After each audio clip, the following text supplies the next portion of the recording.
10 years of marriage, my husband gave me a murder house. For our 10-year anniversary, my husband gave me a house, and then made me take out $1 million loan.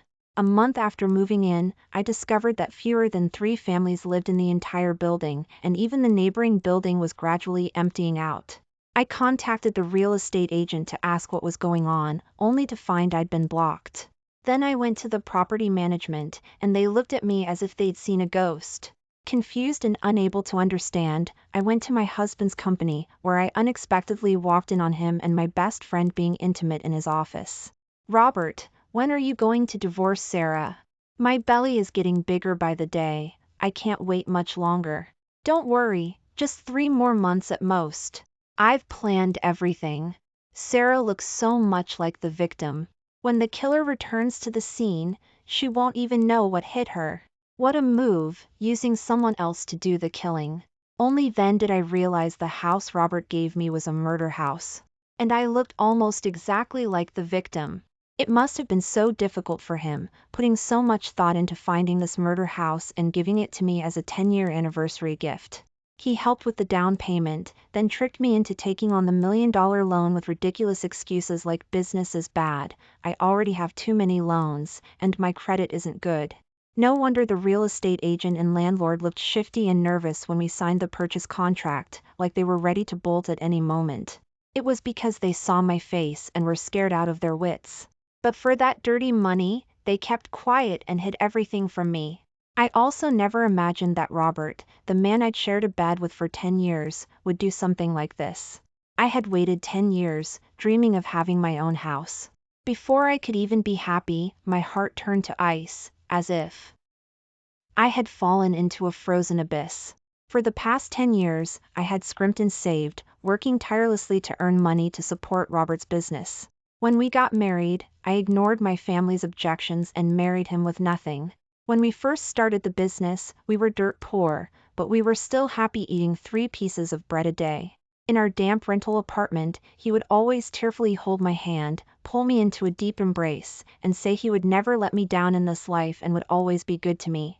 His profile status hadn't changed in 10 years, always that same line, "Her support fuels my ambition, our future is golden." But now he was holding my best friend, Jessica, being intimate in the company we built together, and she was pregnant. I trembled with pain, biting my lips until they were purple and bleeding, but it couldn't ease the pain in my heart at all. The conversation inside the office continued, piercing my insides like sharp needles. "Robert, I know it's hard for you to support me and the baby, so I've prepared a big gift as my contribution to you. You must cherish me and the baby."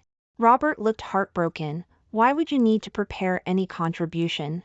You accepting me is the best gift of my life. It's an insurance policy." I heard the rustle of papers from inside, followed by Robert's ecstatic voice. "Jess, you're such a blessing, so decisive and courageous. I'm crazy about you." "Of course. For the good life of our family of 3, I planned this long ago. 6 months ago, I secretly got Sarah's documents and bought this accidental death policy for her. As long as that killer returns to the scene and kills her, we can be together without issue, and we'll get the insurance payout." "Yes, thanks to you, Jess, you're so smart." "Regret not meeting me sooner?" "Yes, I'm crazy about you. I wish I had met you 10 years ago." The words from inside chilled me to the bone, but they were still smiling brightly, see. Completely disregarding me as a person. 10 years in a human life, in their eyes, seemed as insignificant as a speck of dust or an ant. How could they be like this? I felt my heart turn completely cold.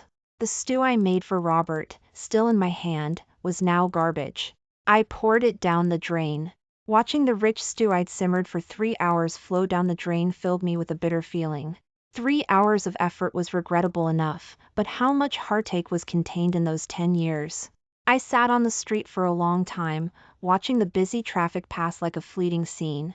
Even though I was angry, hateful, and sad, I couldn't shed a single tear.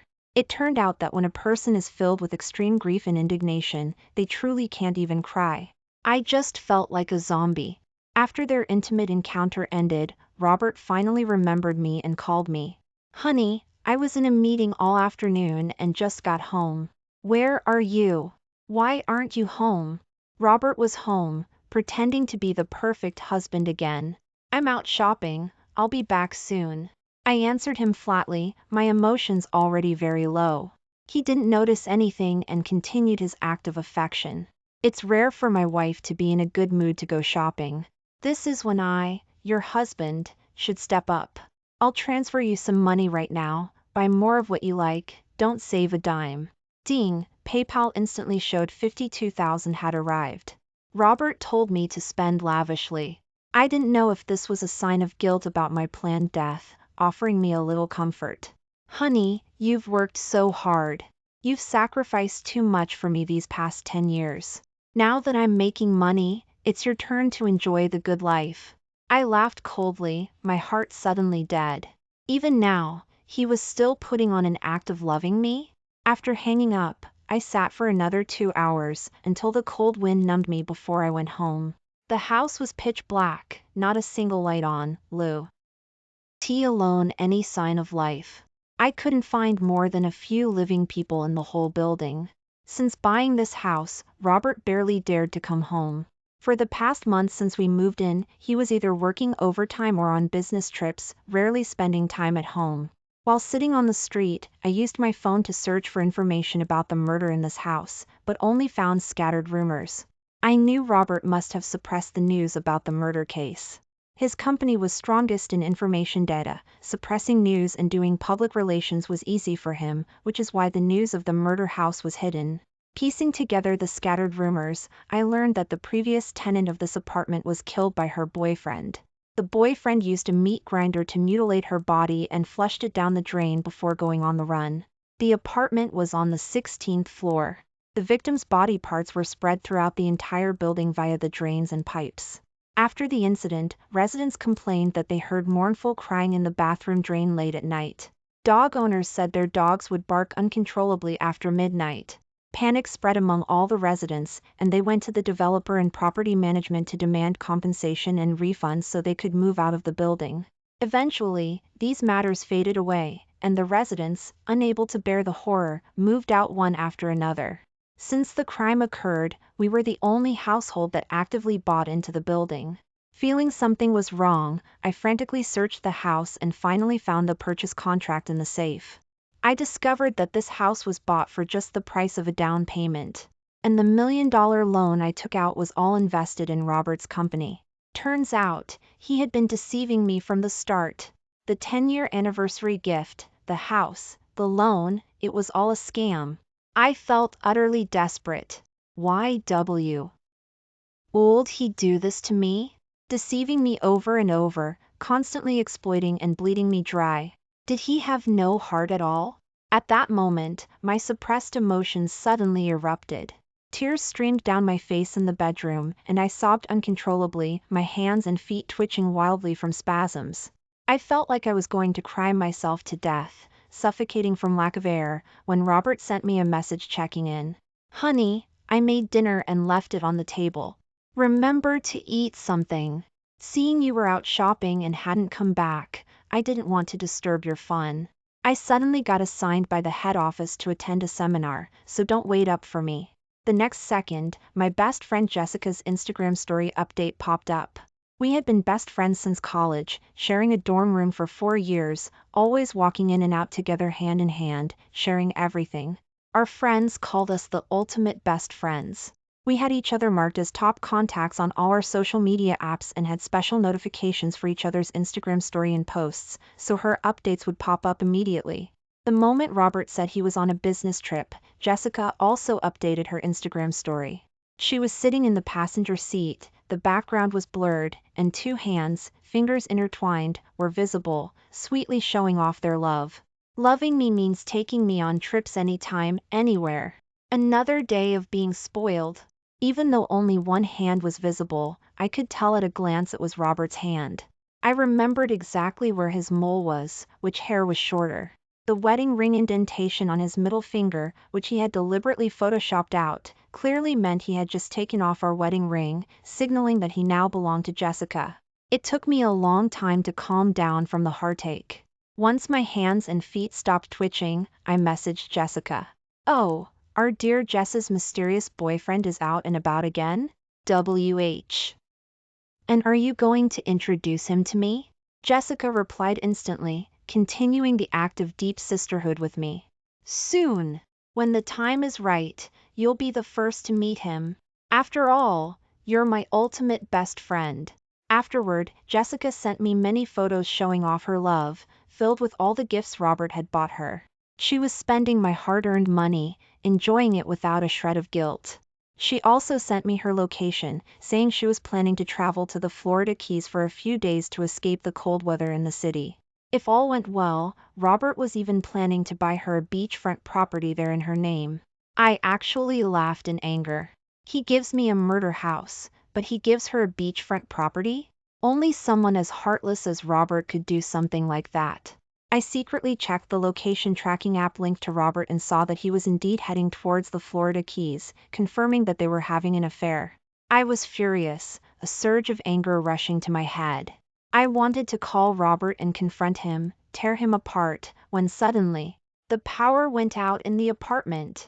The entire building, which wasn't very well lit to begin with, was now even darker. I called the property management to ask them to fix it. At first, they agreed readily, but when they heard it was the location of the murder house, they hung up on me with an excuse. When I called back, the line was constantly busy, and I was even kicked out of the residence group chat. I was furious and frantic, wanting to feel my way out in the dark. As I reached the door, there was a sudden knock. Who is it? I asked instinctively. A man's voice answered from outside, electrician, here to fix the circuit issue. You're here so fast? I complained, just about to scold them for the property management's terrible attitude. As I reached for the doorknob, I was suddenly jolted awake. It had been less than 5 minutes since I called. The property management had been dismissive, making excuses, and even blocked me and kicked me out of the residence group chat. How could the electrician arrive so quickly? I instantly realized something was wrong and quickly locked the security door. Hearing the sound, the man outside started twisting the doorknob frantically. The seemingly sturdy security door felt like it was about to break under his brute force. Open the door! Why did you lock it? Open it! Don't waste my time, I have other residents to get to after this. Did you hear me? Open the door! Why are you locking it? Open up! Are you messing with me? The man's low roar broke the silence of the night, sounding terrifying in the empty building. My previous sadness and anger turned into sheer terror because of his arrival. If I wasn't mistaken, just as Robert and Jessica had expected, the man outside was the killer, returning to the scene. And he had likely been observing me for a long time and had even turned off my power breaker. I frantically ran back into the apartment to find something to defend myself with, repeatedly dialing the police, but found that the signal in the surrounding area was jammed, preventing me from even calling the police. The man outside stopped yelling. He seemed to have anticipated this. I heard him rummaging through his backpack for tools, and he was prying open the security door. He was skilled. The door opened in under 3 seconds. The man walked in, letting out a chilling laugh. You thought locking the door would keep me out? I held my breath, hiding in the bedroom closet, not daring to make a sound. But the man had a strong sense of counter-surveillance and was very familiar with the apartment. He had been inside for less than half a minute before he dragged me out of the closet. Before I could even scream, a bright light shone on my face. The man squatted down, fiercely pinching my chin, examining my face carefully. It's true, you look almost exactly like my ex-girlfriend. It was the killer. Filled with hatred, he slapped me twice and started talking about his story with his ex-girlfriend. To save her dad, I found a black market doctor and donated a kidney for her dad's transplant. She promised me that after the surgery was successful, we'd get married, and she wouldn't ask for anything for the wedding, no car, no house. I did everything she said, but after the surgery was successful, her family went back on their word. They told me to get lost, demanded I pay another $1 million to get married, otherwise they'd marry her off to a richer man. I loved her so much. I couldn't handle it, so I came up with this plan to make her belong to me forever. I never thought there would be someone else who looked so much like her. You look almost exactly like her, Are you also a deceitful and unfaithful woman? The man angrily pulled out a knife and, without a word, slashed my face. Seeing my face no longer resembled his ex-girlfriend's, he gradually regained his composure. To protect myself, I suppressed my fear, grabbed his hand, showed him the purchase contract, and told him my tragic story. I know, we're both unfortunate people, that's why we met. I promise, if you let me go and help me out, I'll give you $1 million and a new identity so you can escape far away. I think you must be tired too. Running away like this isn't a solution. Only by helping each other can we continue to live. The man hesitated, the knife against my neck slowly withdrawing. I knew he was indeed tired, his murderous intent gradually fading. He thought for a while, finally lowered his guard, and asked, I agree, how do you want me to help you? Fueled by hatred, I actually reached an agreement with a killer. Robert probably never dreamed that I, who was supposed to become the victim of the knife, had been reborn. A plan quickly formed in my mind. I took the knife and made several cuts on my arm, letting more blood flow out and cover the entire floor. The man was startled, thinking I had gone crazy, but after hearing my plan, he silently accepted it. This whole building is pretty much empty. No one's maintaining the surveillance cameras, and the security guards don't patrol here. I bet you already scoped it out when you came and avoided the important cameras. We'll stage a fake kidnapping, then leave here. You call and text my husband and his family, demanding a ransom, or you'll kill me. The man scoffed, licking the tip of the knife as he mocked me. You've been married to him for 10 years, and he wasn't planning on letting you live. Why would you think he'd pay a ransom for you? I had considered that, but I understood their greed even more. Because he and my best friend bought an accidental death policy for me.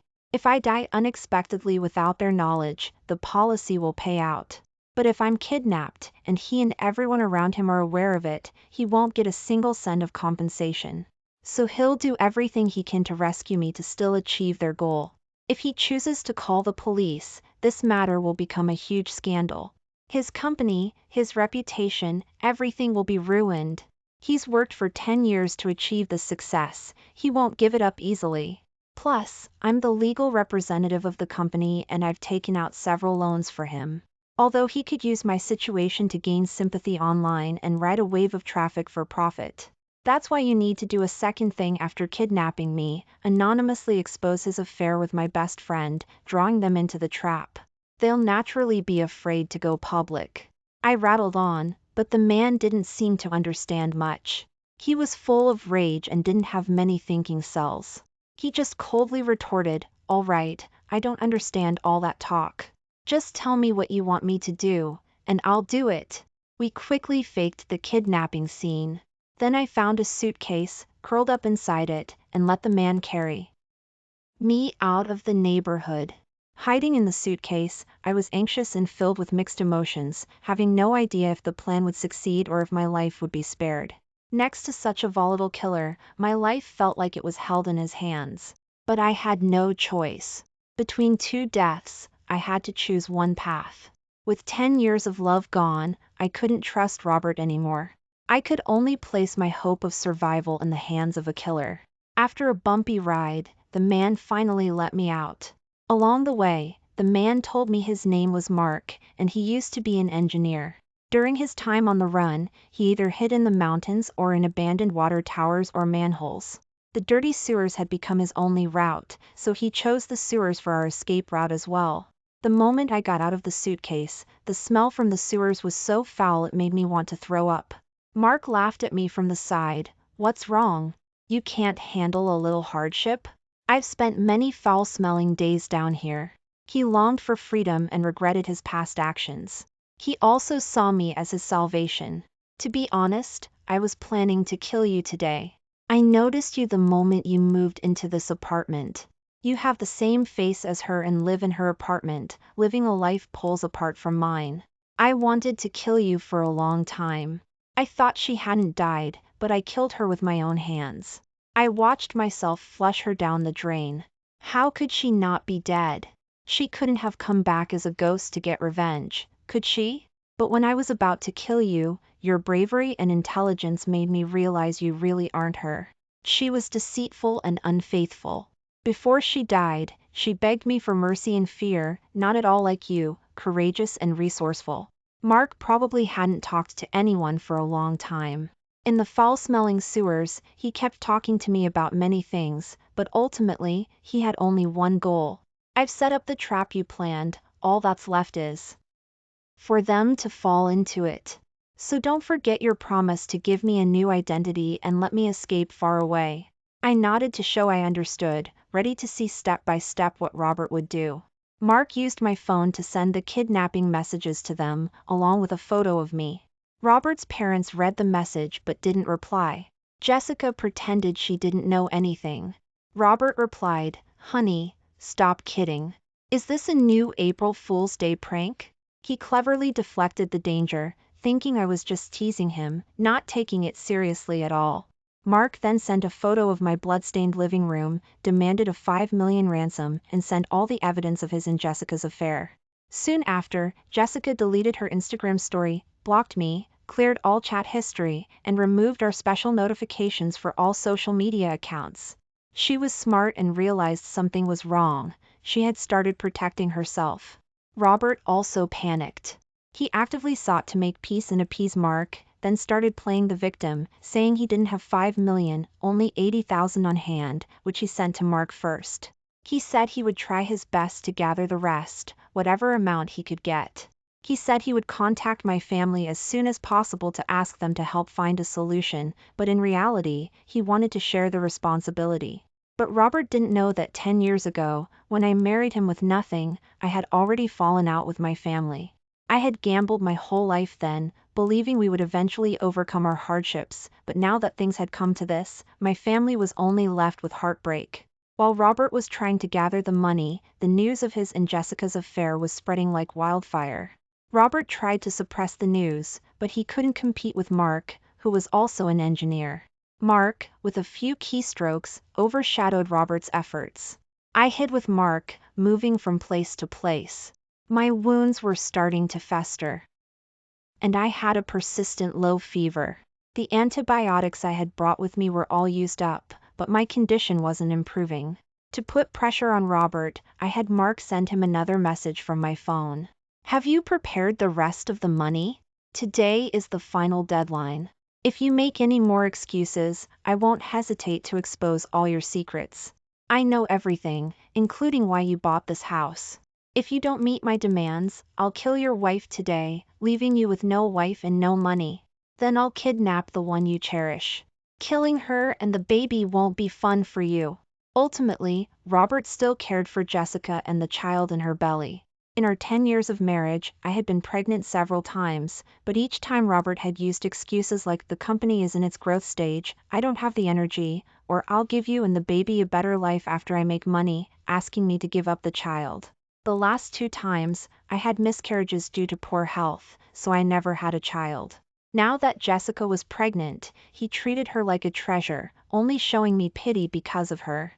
After these messages were sent, Robert called that afternoon saying he had raised another $2 million, all in cash. He arranged to meet Mark at a designated location.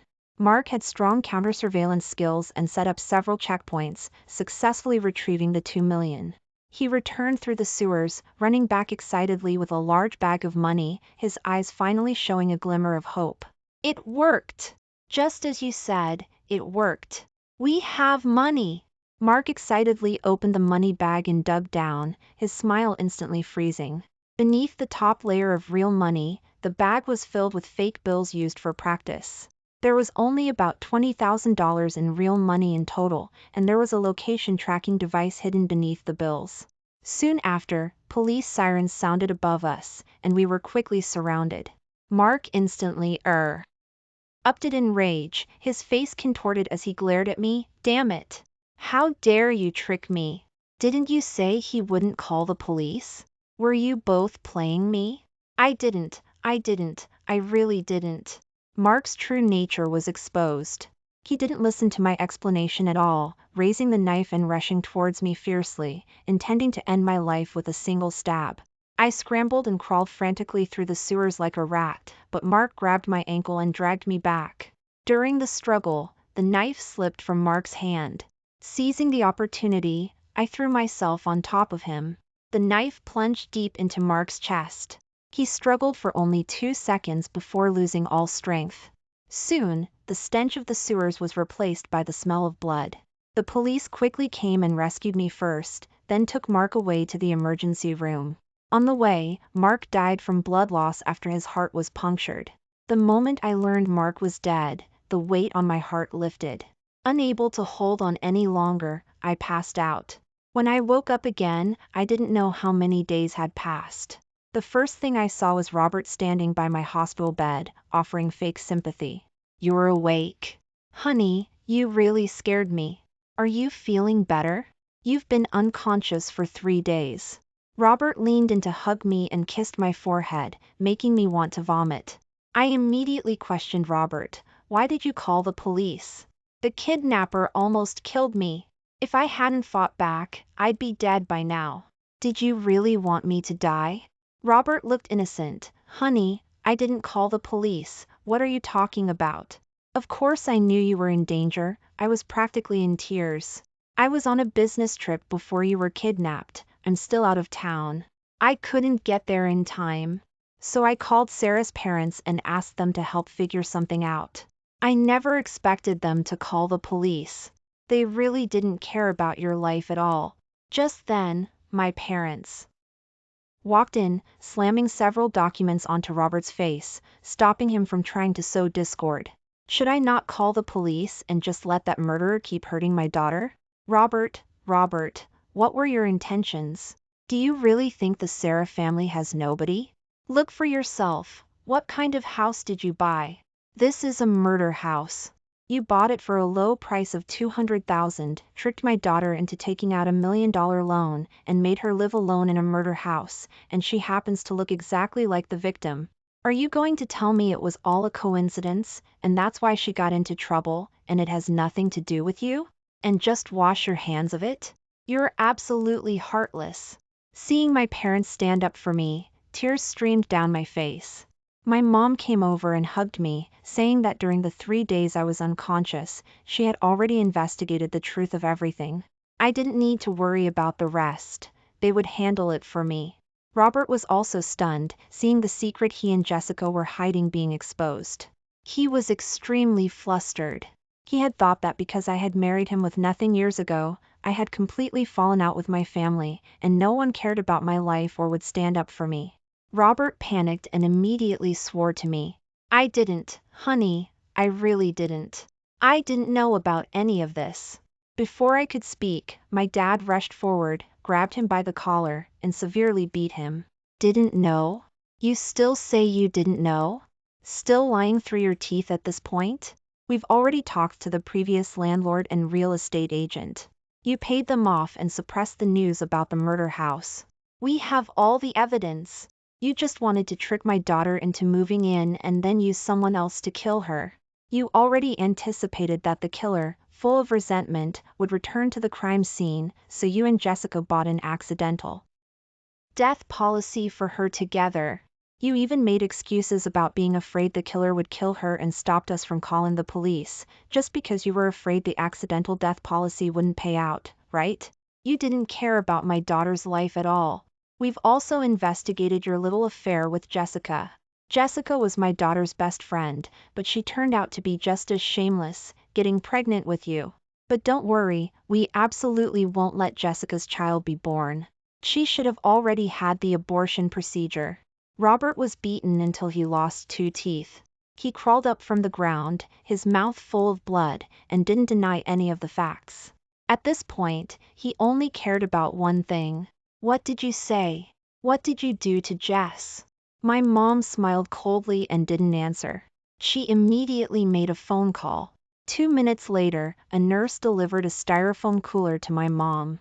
My mom handed the styrofoam cooler to Robert and told him to open it and look inside. "The answer you want is in there." Robert trembled as he opened the styrofoam cooler. Upon seeing the bloody mess inside, he instantly fell to the ground in terror. Why? Why did you do this? I just made a mistake any man would make. I just wanted a child. What did I do wrong? Why wouldn't you even spare an innocent child? Inside the styrofoam cooler was the child of Robert and Jessica, already formed. Robert cried hysterically, clutching his chest as if he was in so much pain he was about to faint. He kept repeating how difficult it was for Jessica, and how innocent the child was. But he never thought about how innocent the several children I lost in the 10 years I was with him were. Looking at Robert's heartless face, I didn't want anything to do with him for another second. I had my mom send him the divorce papers. Sign it online, and we can get divorced right away.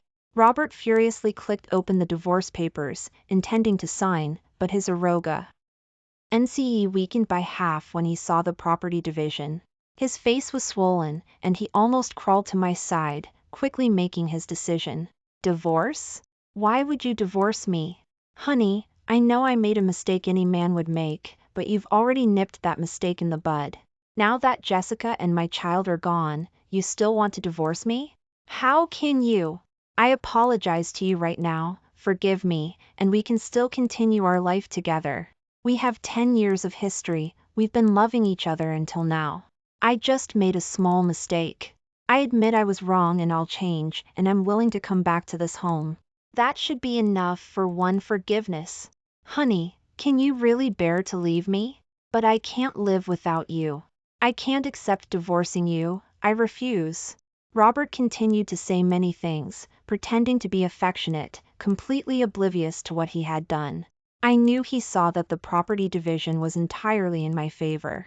Since he was the guilty party who committed adultery, I would get the majority of the real estate under his name. Even the company he founded was now acquired by my dad through financing.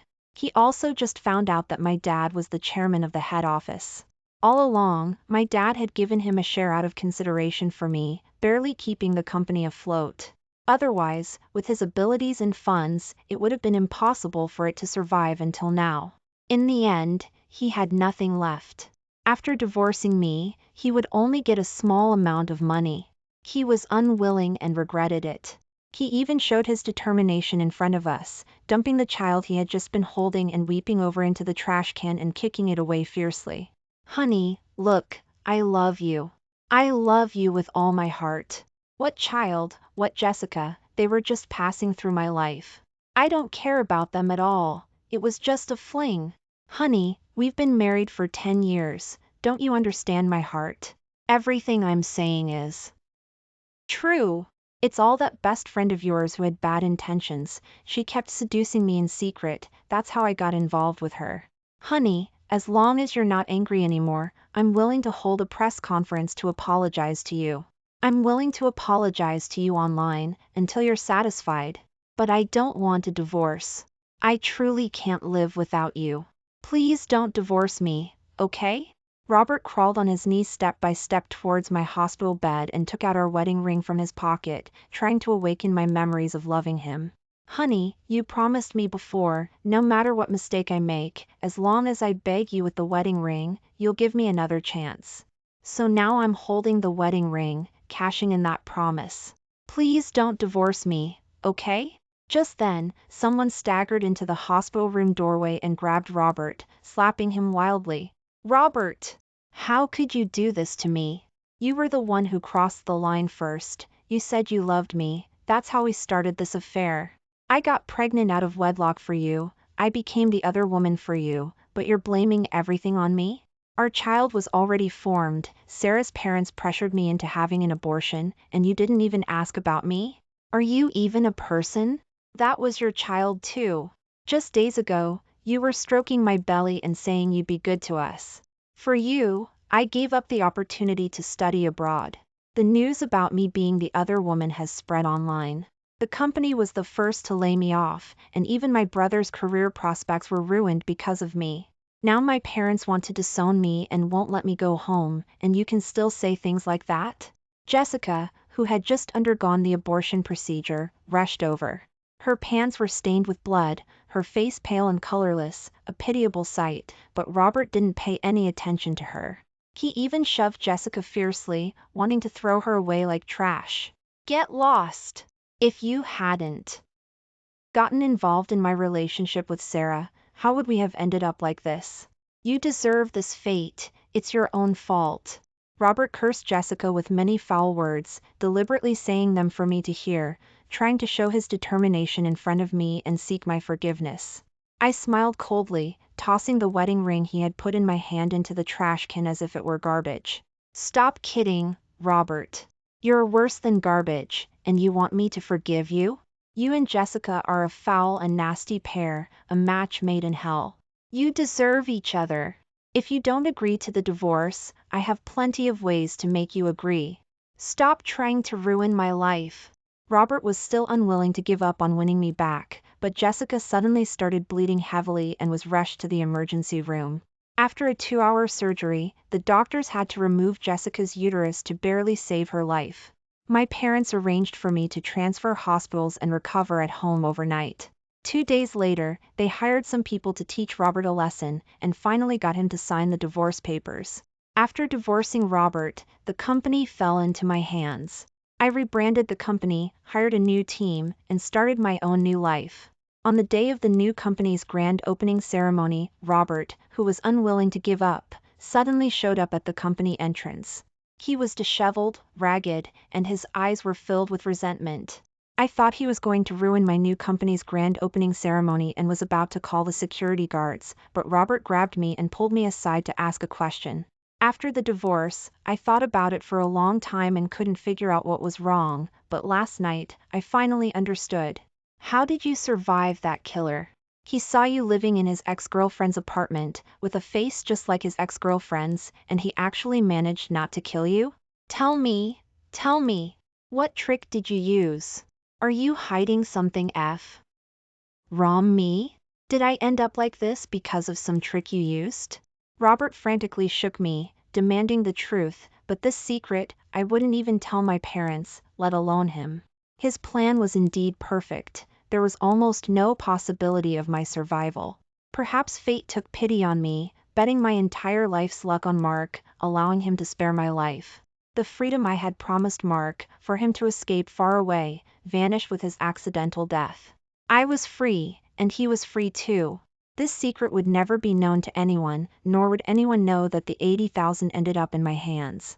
I deliberately smiled, provoking Robert, and broke free to get away. Robert wouldn't give up and chased after me, only to be instantly hit by a car driving normally. He spun several times in the air before landing in a pool of blood, just like Mark, silenced forever. The end. Resource provided and organized by Shuangyue Short Stories, for trial reading only. Please do not disseminate. To download more short stories, please visit https://link3.cc/mymz.